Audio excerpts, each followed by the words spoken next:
I believe in the Bible, and even though I didn't write it, because I believe in the Bible as my handbook for life, I have to stand by what it says, and it says that there's only one way to God the Father, and that is through his son, Jesus Christ, and Jesus Christ's death on the cross. And anytime you're placing your hope for salvation, anything else, as New Age often does, then you're basically one step away from God, and that leads down a path that takes you very far away from God.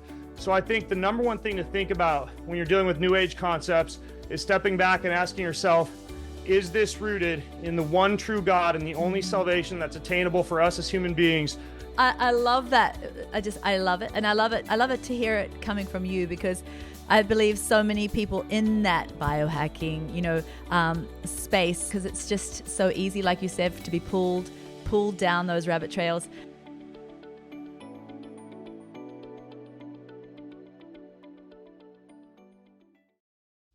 This is The Party with Serene and Pearl. Get it right, Poddy.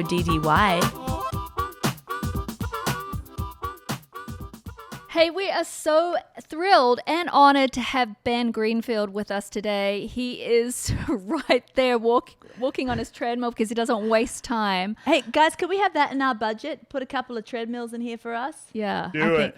Yeah, I'm always so done with sitting by the time we're done with... Oftentimes we'll record podcast after podcast, to get it all done in a day.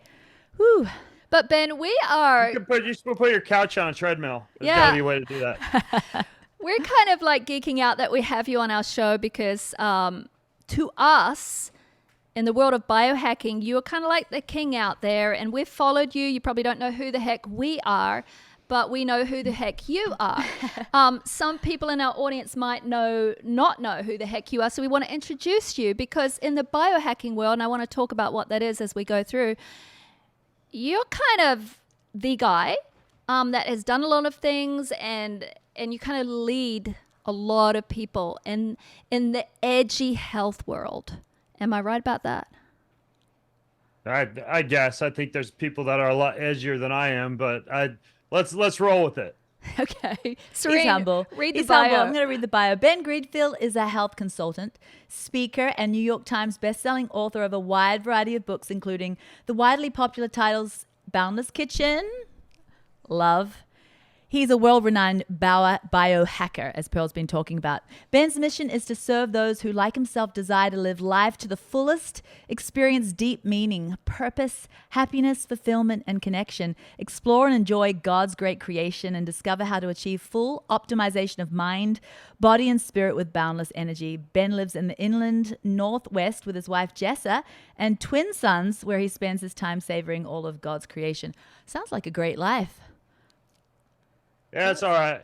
Have you cooked anything from the book yet? From the cookbook? I have to say, we only just got it. We had one of our team pick it up this morning at Barnes & Noble's in town and bring it to the many miles Rush out off to the press, but Serena and I were to just where we live. talking about we are about to make your LRudai yogurt like ASAP as soon as we get We it. heard about it. That's funny because I just had some of that with my smoothie this morning. I got home from a Spartan race last night in Austin, Texas, and my wife had the cheese out of town too, but she put the yogurt on it. You ferment it for 36 hours. Mm-hmm. That's like the perfect amount of time to get a really, really high count of the bacteria. So yeah, I had a fresh batch this morning, and actually since my wife's gone, I'm making my son's dinner tonight, and I'm actually going to use the roast chicken recipe from the cookbook. So I don't know that many recipes, but I have 2 cookbooks, and just about every recipe I know is in there. So I literally eat and cook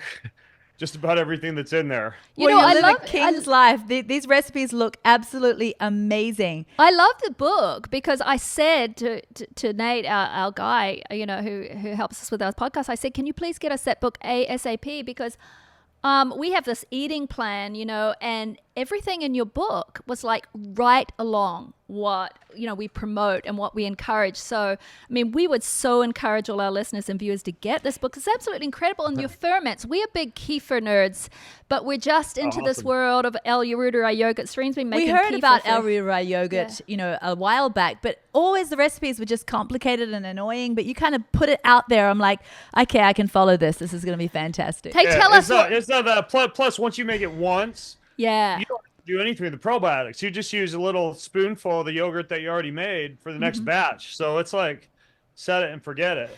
Do you make it in a sous vide, or do you have a particular like yogurt maker for it? I was honestly pretty old school for a long time. Yeah. I literally just use a food dehydrator. Yeah. And then yeah, I'm a cheapskate, but my wife bought a like one of the fancy real yogurt makers a couple of months ago. So now we use that, and it sets it, you know, precisely at 100 degrees Fahrenheit, and you can just set it and forget it at the exact 36 hours and walk away.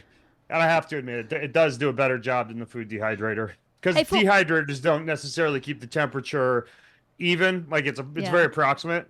So for our audience, and I want to get into your story soon, but like since we're talking about ElRudai benefits, can you tell our audience the benefits of ElRudai? Yeah, and I wanted to talk to him too about what are the benefits, what are the kind of like grand myths, because I've heard that it gives you testosterone boost and all kinds of stuff, but I'm not sure.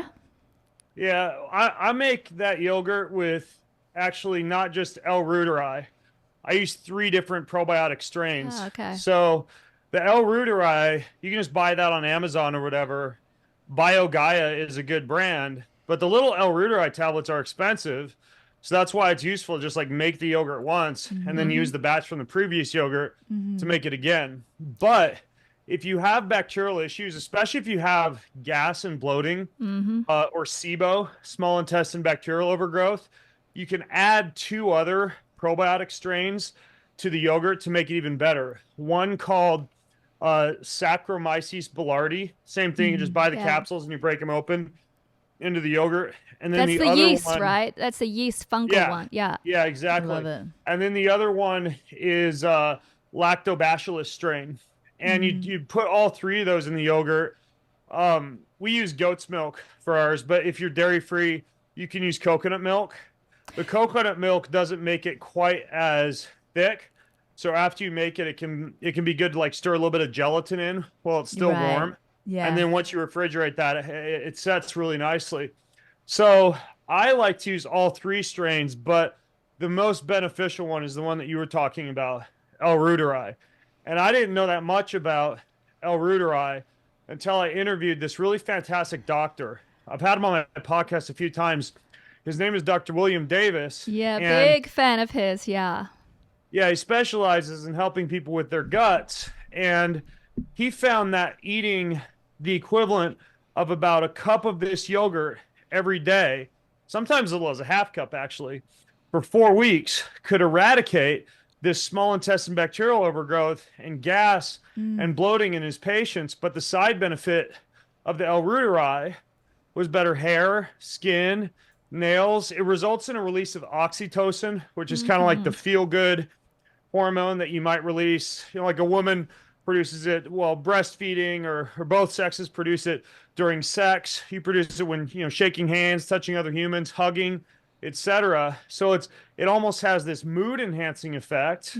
It induces, this is really odd, but it induces a little bit of like a lucid dreaming effect. So your dreams become more colorful and vivid. Wow. And of course your gut feels great. So hey, isn't it true? Is this true that most of us do not have ElRudai any longer in this Western world? If you've had antibiotics at all, ever. Yeah, do you know about that? Like, 'cause it's gone, right? Most of us. Yeah, it's in trace amounts. It's kind of similar to Akkermansia, another bacterial strain that's very beneficial, especially for feelings of satiety and having the proper hunger responses and not having appetite cravings or carbohydrate cravings. That's another one that, whether it's due to rampant antibiotic use or living in a cleaner environment, or many of us living in an urban environment where we're not around animals or in dirt as much. Right. C-sections could partially be responsible for this as well, just not getting exposed to as much of mom's vaginal flora as a baby passes through the birth canal, variety of reasons. I don't think there's one reason, but ultimately, yeah, the Akkermansia strains, ElRudai strains, and really a host of beneficial microbiome characteristics are absent in a lot of modern day humans. And it's interesting because if you look at the surge in, say, like reports of gluten intolerance or lectin intolerance, or like the SIBO I was talking about earlier, or just food allergies or intolerances in general, some people say, well, we're seeing more of those because we're just detecting more of them because people are testing more often. There's growing awareness of the issue. But I tend to be in the camp that feels that kind of similar to my cookbook, right? A human should be able to eat just about every food. Like we shouldn't have to go through our lives being seed-free, grain-free, dairy-free, Yeah, I agree. etc. Preach, preach, preach. Humans are omnivores. We should be able to adapt to any environment, but it's the microbiome and a wide variety of bacteria in the gut that allow you to be able to do things like digest lectins, deal with lactose sugars, digest some of the components in meat that could be responsible, especially when it comes to red meat, for an inflammatory response to meat. So I think in many, many cases, just about every food intolerance or dietary issue can be solved long-term by addressing the microbiome through probiotic supplementation and or consuming a wide variety of fermented foods while avoiding antibiotics, being outside regularly, especially close to dirt, water, etc., having animals, and essentially throwing a lot of different bacterial strains at your body on a regular basis. So that, and that's a much more reasonable approach than just saying, hey, I'm going to avoid, food group A, B, C, X, Y, Z for my entire life. I'm so glad you said that. Thank you for the sanity. I think that needs to be said a lot more. And that's why we've got you on the show. Because Exactly. But I want to ask, because I have heard that taking LRudai by tablet or capsule is not as effective as if you put it in a food like the yogurt and you ferment it into a whole food and then take it. Yeah. What do you say about that? It's effective, but I don't have the exact numbers in front of me. But if you ferment like those BioGaia tablets that I mentioned earlier in a milk and sugar medium for 36 hours, you're amplifying the count by billions and billions. It's kind of similar to like, the field of regenerative medicine and stem cells, right? You can isolate stem cells from your fat tissue or your bone marrow, but to really get a high, what's called mesenchymal stem cell count, which would allow for joints to be repaired better or for you to get more of the age reversal effect of stem cells, you need to expand them. You need to almost like grow them. And it's very similar with bacteria, right? If you grow them, if you ferment them, you're amplifying the bacterial count, more than tenfold in many cases. And so it's not as though the tablets don't have much in them, but anytime you ferment a bacterial strain, you're gonna get a lot more out of it. Love it. Hey, Ben, can I ask something before we talk about your story? How old are you? I'm 42. Okay. And you're married and you have 2 children. Can you? Yeah, I've been married for 21 years. Well, That's fantastic. can you talk to us about, because a lot of our audience probably doesn't really know a lot about biohacking and what it is, and why do you still call yourself a biohacker? Is that kind of what you go by? I know that you have in the past. Are you still proud of wearing that label? I never called myself a biohacker. People called you a biohacker. Yeah, people just threw that title on me. Look, I mean, like, I think the term biohacking is kind of used incorrectly or overused. The original biohackers, like back in the 70s and 80s, were true human cyborgs. I mean, these are people who called their body wetware and then would install hardware in the body, like a compass implanted in the chest that would vibrate every time you face true north, or magnetic implants installed under the skin of the fingertips that would allow you to interact with screens, kind of like Tom Cruise in Minority Report, or chlorophyll injected into the eyeballs to allow you to have night vision. I actually have a TEDx talk that's banned from TEDx that never made it on the website because I was explaining all these crazy things that the OG biohackers did and they wouldn't put it on TEDx because they said it was a dangerous talk because they were afraid people would actually go out and start experimenting with their bodies in this fashion.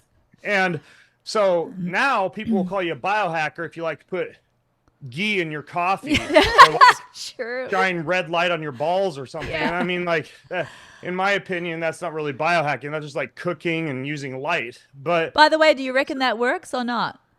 Red light what, therapy ghee on in the coffee or red light on your the balls? red light on the balls. That's what we yeah. want to know. Yeah, I mean, anytime that you're shining a specific wavelength of red light on tissue, like the thyroid or the gonads or the skin, you see a response in the mitochondrial activity of the cells in that area that result in an increase in metabolic rate or production of more ATP or an amplification of the hormone response. So, yes, you see increased testosterone in males. You can see increased level of collagen and elastin production in the skin, which is why a lot of people will pair red light masks or red light treatments with their beauty products that they're applying to the skin, which is very effective. Yeah, by we the do way. it. We got our red light masks on I know every my day. children think I look like a Right. red monster every morning. I Yeah, come down or for even my red light over coffee. the thyroid to Yeah. increase metabolic Yeah. rate or address thyroid issues. So yeah, it can be really effective. But back to the biohacking piece. Yeah, nowadays biohacking would be considered like, breathing oxygen under pressure, like using a hyperbaric oxygen chamber or breathing oxygen from a mask while you're working out or using a panel. I actually have one right here and I could flip this on, but yeah, it's like using like red light therapy like that. I use that for about the first 20 minutes of the day, and it kind of gives you like a sunrise like effect in the morning and exposes your body to all these beneficial effects of red light therapy.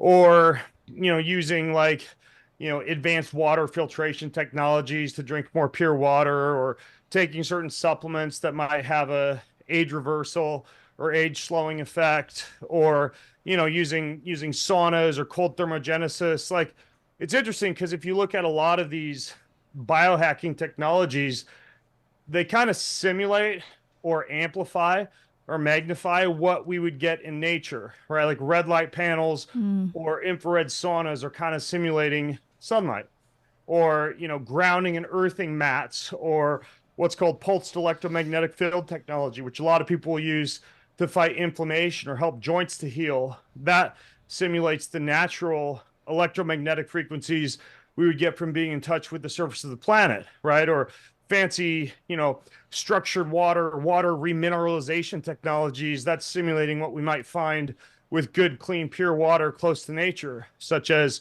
in a spring.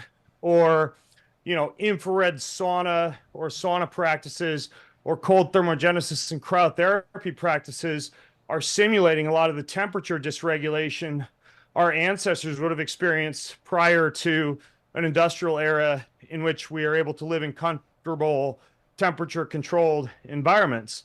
So, in a way, biohacking is kind of a strategy to live in a post-industrial, modern, comfortable era, and yet get a lot of the health enhancing and life extending benefits that our ancestors might have experienced by being in touch with natural elements. So it's kind of like, modern science meets ancestral wisdom in a way. So true. Yeah, it makes so much sense. And, also with the dietary, like the ferments and the organ meats that our ancestors... Right, they didn't have refrigeration. Yeah. It all had to be fermented. And, Yeah, exactly. nose to Yeah. tail. But hey...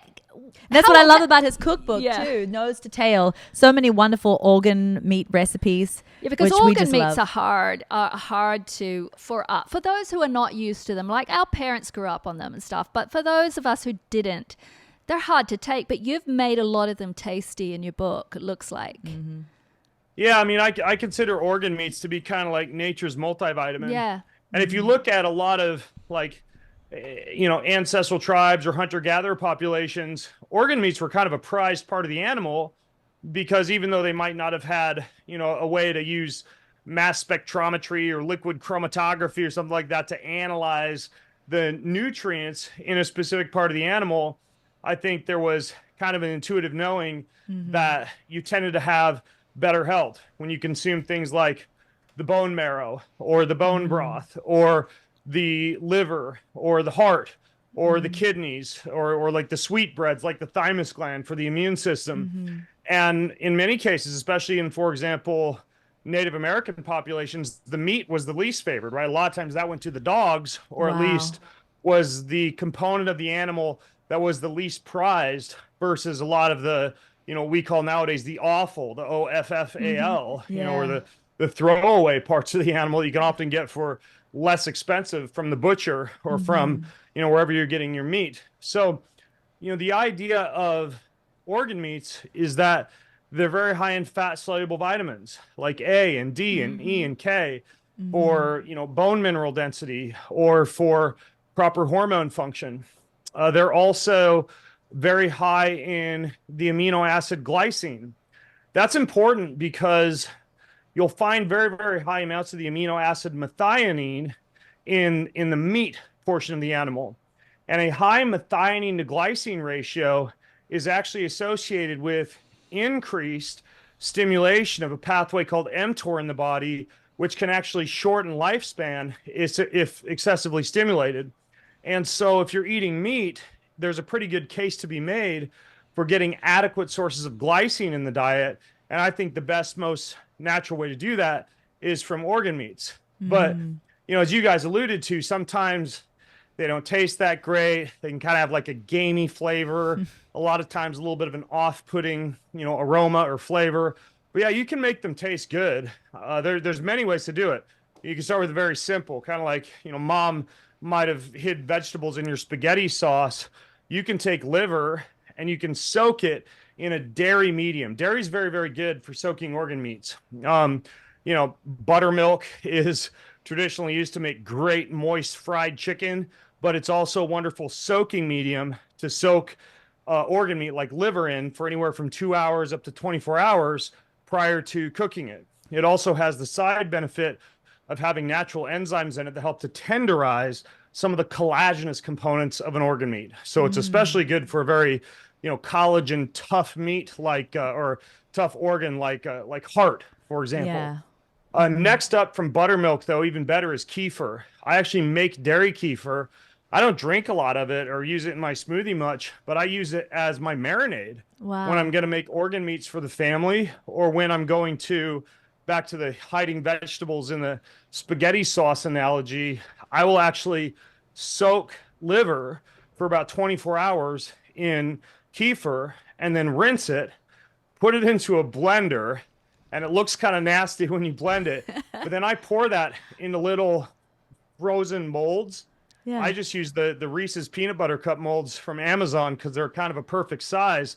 That gives me about a 1-inch little mold that I can then take a couple of those and drop them into a smoothie and blend that with my morning smoothie. And when I Wow. blend it with, that recipe is in the cookbook. When I blend it with, a little bit of bone broth or coconut water, some stevia, some good whey protein, or some kind of a meal replacement powder, I throw some cacao nibs, some coconut flakes, some bee pollen in there as a Yeah, topping. you can't taste the liver after that.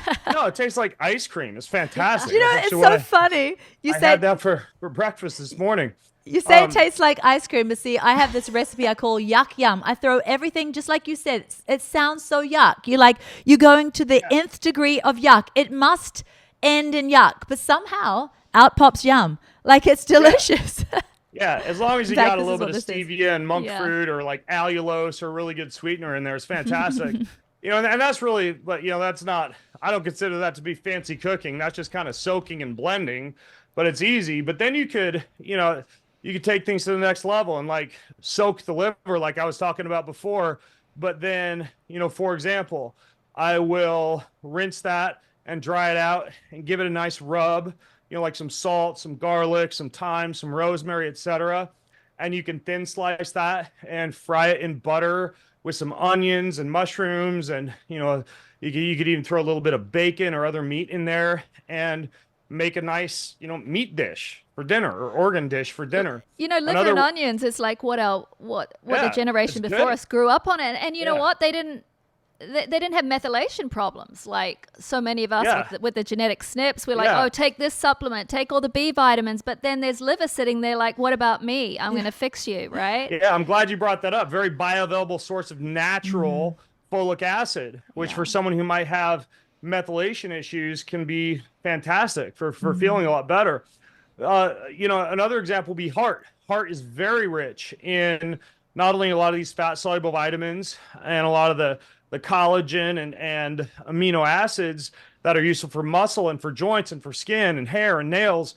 It's also very, very rich in coenzyme Q10, which is great for mitochondrial health and your own heart health, right? It's like treats like, almost like, the doctrine of signatures, it's called in health circles, where, sweet potatoes are kind of shaped a little bit like a pancreas, and it turns out they're very, very good for insulin function. Or walnuts look like a little brain, and so does lion's mane mushroom, and that's very good for neural function. Or tomatoes or pomegranates, when you cut them open, look a little bit like the atria and the ventricles of the heart, and they're good for cardiovascular function. Or you crack an egg open in a pan, and it looks a little bit like the eyes, and that's good for eye function. The same could be said for a carrot. When you slice it crossways, it looks a little bit like an eye, and carrots are also good for the eye. So there's all these little, signatures in nature. God and put you could there, say right? the same thing for like supports like of eating organ meats. And it sounds like that might be a little bit woo, but there's even studies where they've done what are called amino acid tracer studies and looked at the actual place that the amino acids from consumption of a certain organ meat wind up, and they can actually find their way very effectively into the tissue that they're meant to support, the equivalent tissue in a human, like a heart, eating a heart from like a cow or a chicken being good for the heart of a human. But heart, of course, you can't just take heart and soak it and like slice it and fry it up in butter like you would with liver. So for example, this is where something you brought up earlier, sous vide, comes in really handy.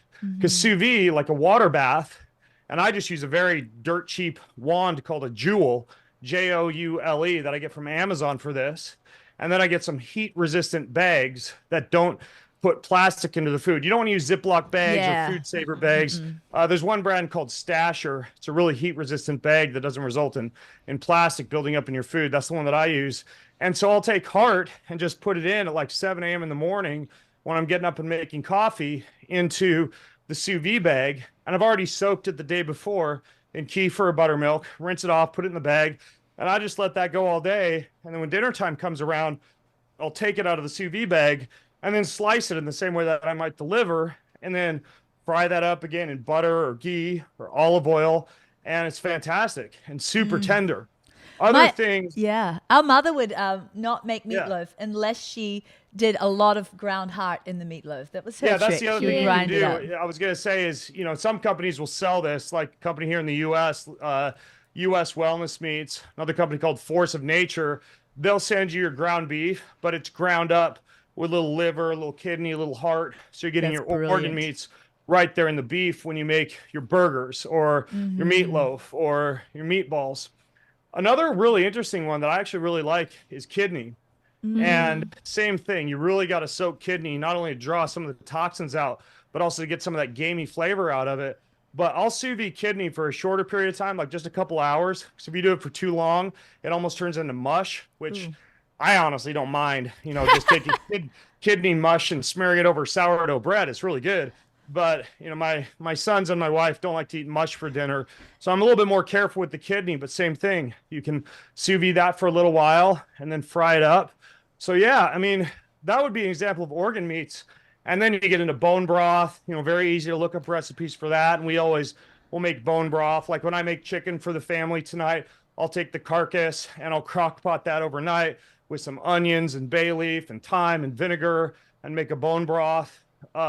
You can also make bone marrow. It's called like butter of the gods, super rich in stem cells. Yeah, we grew up with bone marrow in Bone New marrow Zealand. on homemade bread. It's the best. Yeah, I've really been on my wife because she has a high risk for osteoporosis. I've really been encouraging her to do more bone marrow and bone broth along with weight training and minerals, because that's another perfect example of doctrine of signatures. And you can just take bone marrow. It's so easy. Just roast it in the oven or on the barbecue grill for about 45 minutes. and then you can put that over bread or put it into a tortilla or dip chips in it, and it's, oh my gosh, it's so good, especially with just a little salt and pepper. Our audience is probably geeking out on all this right now because they're loving this. A lot of them are kefir makers, so now we know a way to somehow eat those organs, which many of us have turned our noses up at. So Yeah. I would suggest everyone. Boundless Serena and I Kitchen. are just gonna love the heck Love it. out of this book because we're kind of really getting into this organ meat path now. Yeah. But I want to hear some of your Yeah, story. but- Like how are you? Why are you standing here today on a treadmill talking to people about how to get healthy? Like, were you like we're third generation crunchies? Okay, so Yeah. are you first generation or what the heck are you? Why are you here? I'm definitely Good first question. generation. By the way, if we have time, remind me. Yeah. I'll tell you the insider twist on the chicken that I'm making today. That's not in the cookbook. But if Oh. we get through my story, I can Okay. fill you in on that because it's my new chicken kick, and everybody loves it when they come over for dinner. But I'm first generation. I grew up on, like, mom would pull into McDonald's and grab huge bags of 29-cent hamburgers and 39-cent cheeseburgers, and we'd have that half the week, and take and bake pizza, lots of fast food. I would drink like a gallon of 2% milk a day, and be in bed with a tummy ache that night. And my parents would be like, "Oh, you better take those antibiotics the doctor gave us because I'll bet you have the stomach flu." And they didn't even realize, maybe it was all that nasty dairy that I was drinking that was, homogenized and pasteurized and not that great for me, and, separated from the natural fat globules. And, I didn't know anything. I didn't know jack squat about nutrition. I was homeschooled K through 12, grew up in a Protestant Christian family in North Idaho. But, I was more into like chess and, J.R. Tolkien and C.S. Lewis fiction, and played the violin for 13 years and did speech and debate, and I was just very intellectual. But I really got into tennis in high school, and that's what really got me into physical fitness and nutrition. Just running up the hills behind my house and starting to read nutrition books about how I could recover better after tennis practice, and how to rehydrate and use minerals properly. And I got so into it that I think my parents were a little bit surprised. They had me lined up to go into kind of like a computer programming internship with a friend who was a Microsoft programmer, and I instead decided to go to college. I walked onto the tennis team at college, and I studied exercise science and nutrition, and wound up getting a master's degree in That's awesome. biomechanics and exercise physiology. I opened up a string of personal training studios and gyms here in America. I was voted as America's top personal trainer in 2008. I write, I podcast, I coach people from all over the world. I have a whole coaching team, and we do phone calls with people and write out their training plans and their nutrition plans. I now do a lot of investing in health and fitness companies, of course, in my podcast. And so yeah, but I started out just like, nerdy little Christian homeschooled kid in North Idaho, and eventually got into physical fitness and physical science. I also raced in Ironman triathlon for 20 years. I was a bodybuilder. I did professional obstacle course racing. So I did quite a bit of kind of masochistic athletics too. Yeah. It's very interesting that you say masochistic athletics, because there is a point where it can tip, right? Where it's healthy, and then all of a sudden it's, maybe this is more pulling down my body than it is building it up. Oh, yeah. I mean, if you look at the data on physical fitness, it comes down to this idea of hormesis. Things that would kill you in large amounts are good for you in small, beneficial doses, because they induce your body's own stress response. When your body is stressed, it's forced to do things like produce its own antioxidants and strengthen the cell membranes and circulate lymph flow and blood flow to heal the body. So, sauna is a perfect example of that, right? Your blood sugar goes up, you get stressed, your heart rate goes up, and it's stressful. And if you stayed in there for a couple hours, you get dehydrated, mineral depleted, and possibly have, electrical abnormalities of cardiac tissue, but it's good for you. We know that like 20 to 40 minutes a few times a week is fantastic to decrease risk of Alzheimer's and diabetes, and really reduce all-cause risk of mortalities. Great studies out of Finland on that. Same thing for cold, right? Like if you do cold for too long, it kind of shuts down the body's antioxidant production. It's stressful. It can cause a rise in cortisol and sympathetic nervous system activity, but quick, brief cold soaks, especially done before exercise, are fantastic for the endocrine system and for hormone regulation and for conversion of brown fat, or conversion of white fat to metabolically active brown fat. Alcohol. We know that drinking alcohol in small amounts, about 0.5 to 1 drink a day for women and 1 to 2 drinks a day for men, is better for you from a cardiovascular mortality standpoint than not drinking alcohol at all, because alcohol is a mild poison, but when consumed in small amounts, not drinking, a 6-pack on the weekends, but just like a small glass of organic wine with dinner, a little mezcal tequila or vodka with some soda water and lemon, that's great. It's why there's cocktail recipes in my cookbook, because there's a longevity enhancing effect of alcohol. Same thing for the xenohormetic stressors of plants, right? Lectins and gluten and plant defense molecules and all these things that, a carnivore or a paleo enthusiast would say are going to kill us, are actually beneficial for us in small doses because they spark the body's own antioxidant production. We know that on studies in medical students and Japanese workers, that excess work can kill you, literally cause enough stress to induce a decreased lifespan. But yet we also know that people who retire die early, right? So there's same thing with work, right? Yeah. Certain amount of stress, a Goldilocks zone of stress. Back to your question about exercise, it's about 150 minutes of moderate intensity aerobic exercise, or about 75 minutes of vigorous, very hard exercise per week, at which you see a increase in things like atherosclerosis, stiffening of the arteries, drop in lifespan, and increased mortality with exercise. So it all comes down to hormesis, to fast feast cycles, to work rest cycles, but there certainly is a law of diminishing returns. So like when I was doing Ironman, right, I looked healthy, looked good in spandex, I could ride my bike really fast, but my body was unhealthy, right? Like rampant cortisol levels and low testosterone and low thyroid and joint issues and inflammation. So yeah. And I'm not talking about, like, you could walk on a treadmill all day long. That's not even close. That's just life. Yeah, that just simulates at the pace you're walking. At the pace where you can have a conversation. Right. That's basically what humans were built to do, is just to move at low level physical activity throughout the day. But once you get to the point where you're doing like a CrossFit workout every day, or you're training for a triathlon and doing an hour of moderate intensity aerobic exercise per day, I like how you're simulating walking. I'm feeling very guilty. You're really making me feel like a slob. No, I'm good. Hey, but all right. So I hear where you're coming from. But have you been in that situation? I think you have, because I've listened to some of your podcasts and I've kind of watched your journey from afar.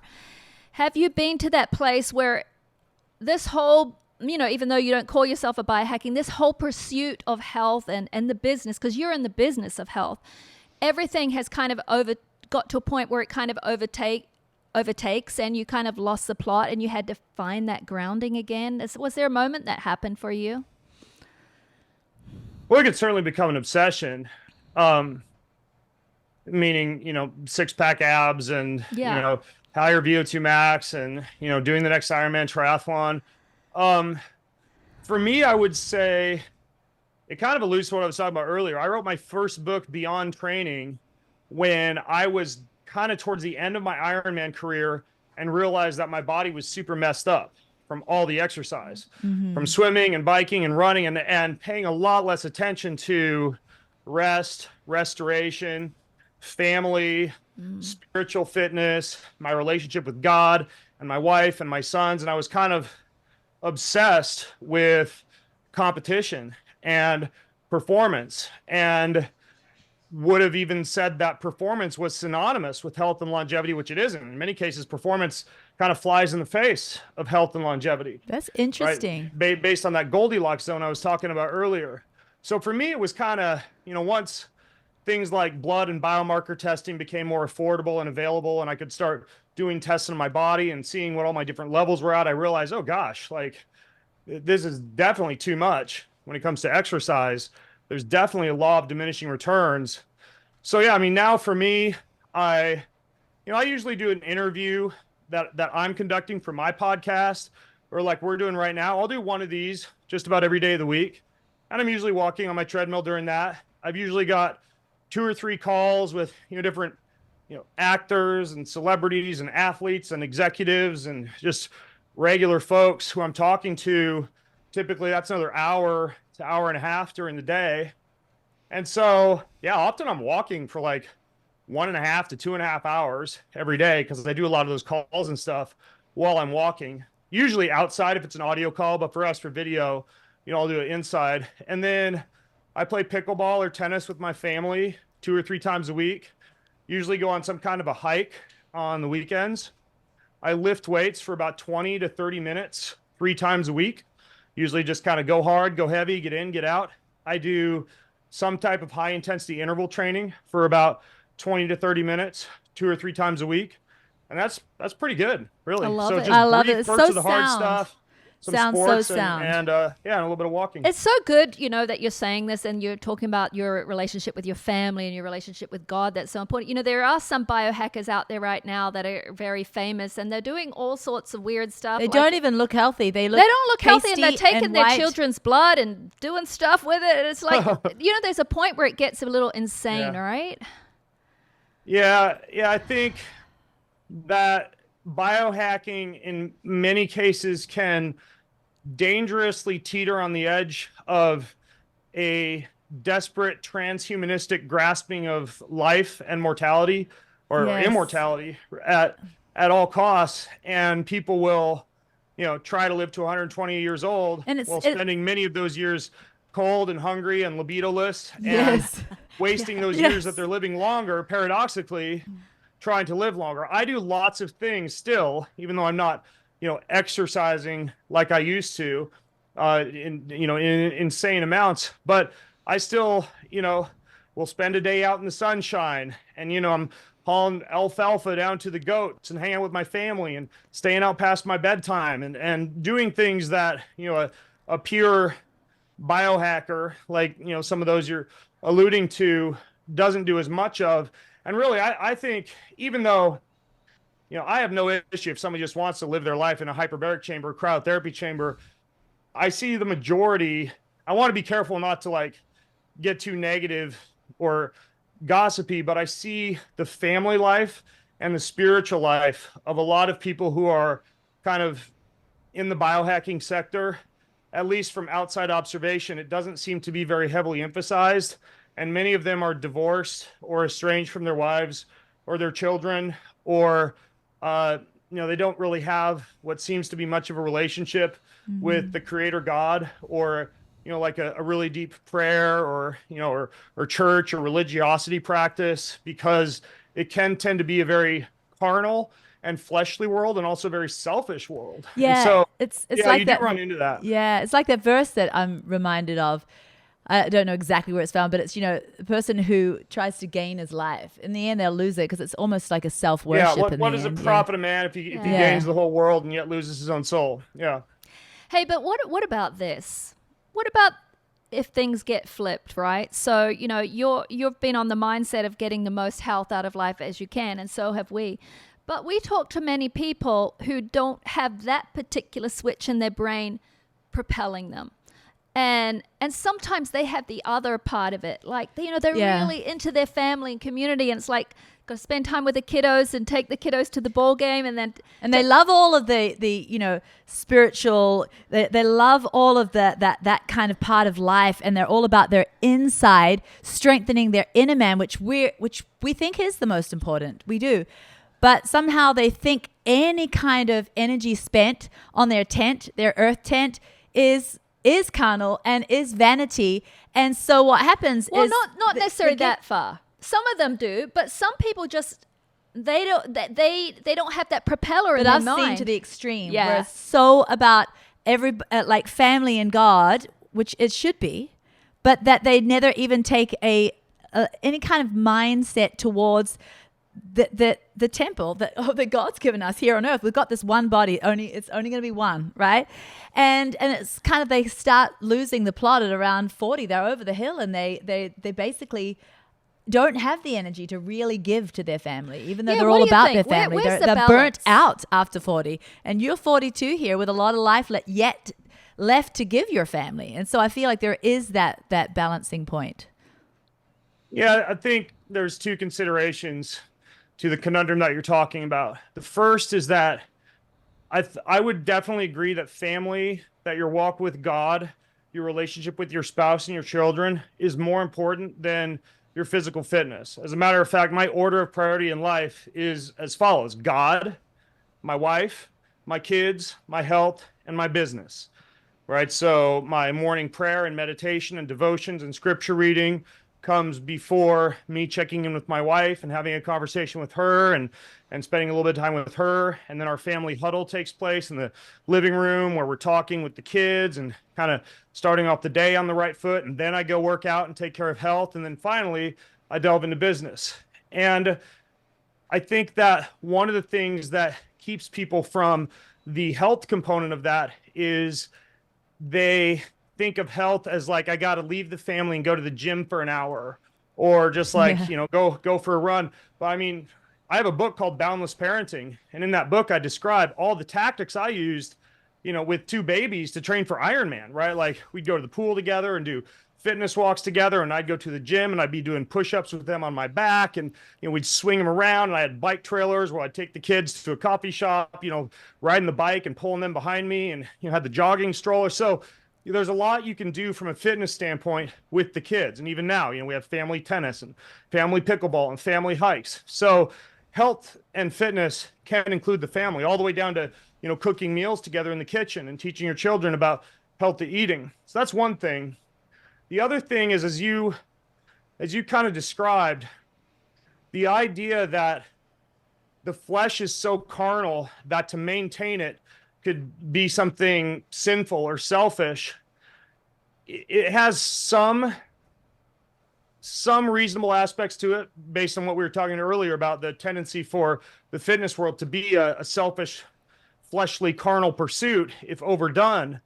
But if you don't care for this vessel, this temple that you've been given, then how are you going to be maximally equipped to make the impact with the purpose that God has given you for your life, right? If you have diabetes and joint pain and gout and heart disease and all these issues popping up when you're 50 years old, you really aren't able to serve God adequately. And I think that in many cases, the excuses that people give, especially in the Christian world about this, come down to the same excuses that people give in the secular world. It's just laziness or lack of structure, right? But you can certainly, you can listen to your Bible and pray while you're out on a walk, and you can go meet a group of Christian brothers and sisters for a workout. And, you can certainly stack a lot of health habits in conjunction with spiritual habits and have the best of both worlds. So,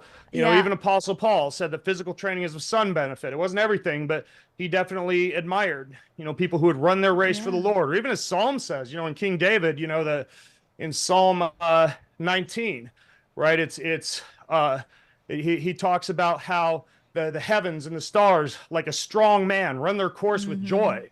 Right. And then David, of course, had his mighty men who surrounded him and defended him. And we see throughout even scripture emphasis and respect given to physical culture and strength and endurance and some semblance of stoicism. And even in modern days, if you look up President Theodore Roosevelt in the U.S., he really got behind this whole idea of muscular Christianity, of not being a weak Christian, but being in the case of, let's say, a man, right? Like a strong Christian man who can defend your family and fight and protect. Or in the case of a woman, a strong Christian woman who can keep up with her kids and, carry a couple babies at a time and, and make dinner for the family and, be like the woman of Proverbs, surveying the land and caring for the home. And so, I certainly think that fitness, when done right, definitely enhances your spiritual life and is something that's respected by God. I agree. And I feel like, to me, I want my outside of me, this tent, to represent what's going on the inside. I want to be this strong woman of just inner courage and faith on the inside. But if I'm just all kind of like feeling dull and lifeless on the outside, I'm not representing well this flourishing life of being a child of God. I'm not representing. I want to represent it on both spheres. So I agree with you totally. And of course, in Proverbs 31, it talks about a woman. She strengtheneth her arms, she strengtheneth her loins. She girds herself with strength. And I always think the Bible is in the natural and in the spiritual. Yeah, absolutely. Do you see, because this is what we notice, with the advances in science and just the incredible things, it's definitely advancing so quickly. Do you see it lining up with scripture more and more? Because I certainly do. I mean, they used to think that the body was one thing and the mind was another, and and the spirit and everything was separate. But now we understand, so many of these things are intertwined, and that we are created so divinely, and that our emotions do affect our body, and that our body affects our emotions, and it's like this. And the whole unseen thing, being bigger than the seen, like the whole quantum physics, that whole realm. It's all in the Bible first. Yeah. Science is just revealing it. Yeah, if you read books like Quantum God or The Biology of Belief or The Body I love Keeps that the Score, book. or even look into the practice of German New Medicine, the link between emotions, spiritual health, and disease is very strong. There's everything from the modern day story of Norman Cousins, who a great spiritual author, Randy Alcorn, talks about in his book Happiness, how he, cured his disease with laughter and a positive outlook, to the idea in scripture of how anger and bitterness settles in the bones and is associated with degradation of the body, the same as it is in traditional Chinese medicine, which does a very good job placing an emphasis on certain emotions and certain biological states, for better or worse, to the knowledge that stress increases blood pressure and loneliness increases heart disease. Yeah, I think it's pretty apparent and backed up by both modern science increasingly and also just, ancient wisdom. What do you think about this, though? And, as we close, we've got just a few minutes left here. But I think that the more we read, like I'm, biology believe a lot of these books, I'm just drawn to them, But sometimes we, of those of the Christian faith, some of these things kind of go against it. And there's a little like New Age things out there, which I really believe a lot of New Age is actually taken from the ancient age and just put into a little pocket outside of God. But and that's when it's dangerous, when it's outside of God. When it's outside of God. But how do you keep your groundings? Because you are exposed to so many of these things. How do you keep your groundings in truth? And what's your truth? I think there's a couple of things to think about. First of all, it's very interesting that scripture places things like pharmakia, sorcery, plant medicine, divination with the gods, using things like, modern day popular concepts like ayahuasca and psilocybin in the category of things like, murder and adultery and the type of sins that would be considered very serious and very capable of drawing you far apart from God. And I think that the reason for that is because they're such powerful tools that they can decrease your dependency on God and increase your faith in humankind, all the way down to, Woodstock, let's all just hold hands and kumbaya and love each other and everything will work out well. And we know that humans are capable of great evil.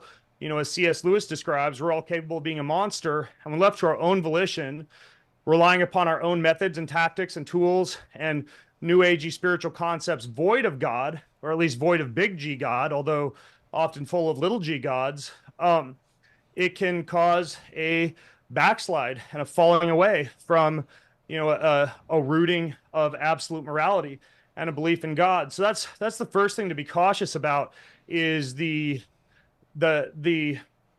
widespread popularity of a lot of things that go hand in hand with the New Age that are warned against severely in the Bible, because I think God knew that he was watching out for us because of how much demonic interaction there is with a lot of those elements that can draw people away from God. And then I think the second thing to think about when it comes to the like the New Agey concepts is trying to decide how I want to put this. It's kind of this idea that you're able to create your own happiness and meaning and purpose and joy in something other than God. And in many cases, what you hear people say, even in Christian circles, is, yeah, I've found God through my meditation or my yoga or my mushroom journey or plant medicine practice. And then they follow that up often with saying, whoever that is for you, source, universe, self, Christ consciousness, they'll throw around these terms like that. But I believe in the Bible. And even though I didn't write it, because I believe in the Bible as my handbook for life, I have to stand by what it says. And it says that there's only one way to God the Father, and that is through his son, Jesus Christ. Mm-hmm. And Jesus Christ's death on the cross is what saved all of us. And when believing upon Jesus' death, repenting of our sins, and placing our faith in God as the only entity that can actually save us, especially apart from ourselves, that's the only true path to salvation and eternal happiness. And anytime you're placing your hope for salvation in anything else, as New Age often does, then you're basically one step away from God, and that leads down a path that takes you very far away from God. So I think the number one thing to think about when you're dealing with New Age concepts is stepping back and asking yourself, is this rooted in the one true God and the only salvation that's attainable for us as human beings through his son, Jesus Christ, or are they pointing to a different path, a different way? Whether it's, the freedom of suffering in Buddhism, to the attainment of peace in Hinduism, to the idea of authority and submission in the Islam religion. All of those have some semblance of a belief in God or the spiritual life, but only one belief is rooted in the idea that we are incapable of attaining our own salvation, and that God so loved the world that he sent his one and only son to die upon the cross so that we are all offered salvation and eternal life. And that is with the belief in Jesus Christ. Mm-hmm. And so you just have to always ask yourself when approaching any of these concepts, has this been claimed for Christ, right? Or is this simply another path to salvation apart from Christ? I love that. I love it. And I love it to hear it coming from you, because I believe so many people in that biohacking, space, it's hard for them to just maybe realize that, because it's just so easy, like you said, to be pulled down those rabbit trails. But Pearl and I have always found we love the Bible as our anchor of truth and our filter for everything that's out there. Because, you hear all of these things. They come round and round and round. It's the paleo and the no grain and all of this kind of stuff. And people jump on. It sounds like, oh, this is wisdom. But then you see in the Bible that, no, this grain is a gift from God, as much, of course, not Monsanto wheat, but the ancient grains and the things that were given. And I was on a raw food kick for years, like raw food, that was the only way to go. And then I read in the Bible how, the priests, who were the holiest of all, were, they would deceive the meat and boil the meat and all of this kind of stuff. And I was like, you're right. And God made all things good. But I had this filter here that I can just I've got another interview here in about 4 minutes. Yes, we gotta go. Well, before you go, then I'll just tell you this real quick. I do believe that God made originally a perfect heaven and perfect earth that will eventually be restored. And in that original perfect heaven and perfect earth, I don't think there was death or suffering or even killing of animals. And the composition of the earth's atmosphere and the nature of vegetation and plant matter would have allowed us to actually subsist on plant matter, and it was all made good. I think that eventually, based on our own sin, we had to become a little bit more dependent upon death and sacrifice and killing of animals. And that's okay now, right? That's part of life here on this earth. But I kind of hate to say this, but I'm not 100% convinced there are going to be ribeyes on the new earth. But maybe there's just going to be some really, really, really fantastic oranges. Or true, or manna or something. Hey, but you're a speaker, like in this big world of where everyone's trying to live a long time in biohacking world, whatever you want to call it. But a keynote speaker, people listen, and you come out and you say these things, and there's one way to God and stuff. And it's powerful. Yeah. How is that received by a very secular world, Ben? It is not received very well by the secular world, and I've been banned from many stages and canceled in many locations. But for every one time I get canceled, there's at least 2 people that come up who have been empowered to share their faith or return to their roots of Christianity, or have been given courage to speak up for what they know in their hearts is right. And so I'm just fine with, leaving a little bit of money on the table, because I think on my deathbed, I'll care more about saying what I know in my heart is right versus, making a fast grab for some cash. Mm-hmm. Yeah, that's brilliant. Thank you so much for coming on. This has just been a treat. Absolutely incredible. Really Thank you has. so much, Ben. You're welcome. I'll make the roast chicken thing in 20 seconds. Oh yeah, yes, please do. I don't have a Do lot of it. time. Okay, follow the exact recipe that's in the book. Piece your whole chicken, put it in a stainless steel bowl, put all your spices and your rubs on top of it. But what I do now is I make like a buffalo sauce out of honey, cinnamon, salt, cayenne pepper, hot sauce, and a little balsamic vinegar. And then you stir all that in, get your hands all messy, put it in the stainless steel bowl, then put that on your baking rack and bake it to about 155 internal temperature. So it's nice and moist on the inside, crispy on the outside. And that's like the sweet and spicy twist on the chicken recipe that's in the book that makes it even better. That's so incredible. Hey, where can people go to find out? Like your website, Ben Greenfield. Yeah, just go to bengreenfieldlife.com. Yeah, that's awesome. Thank you. Gotta go. Got it. Okay. Thank you again. Bye. See you. All right, later. Bye.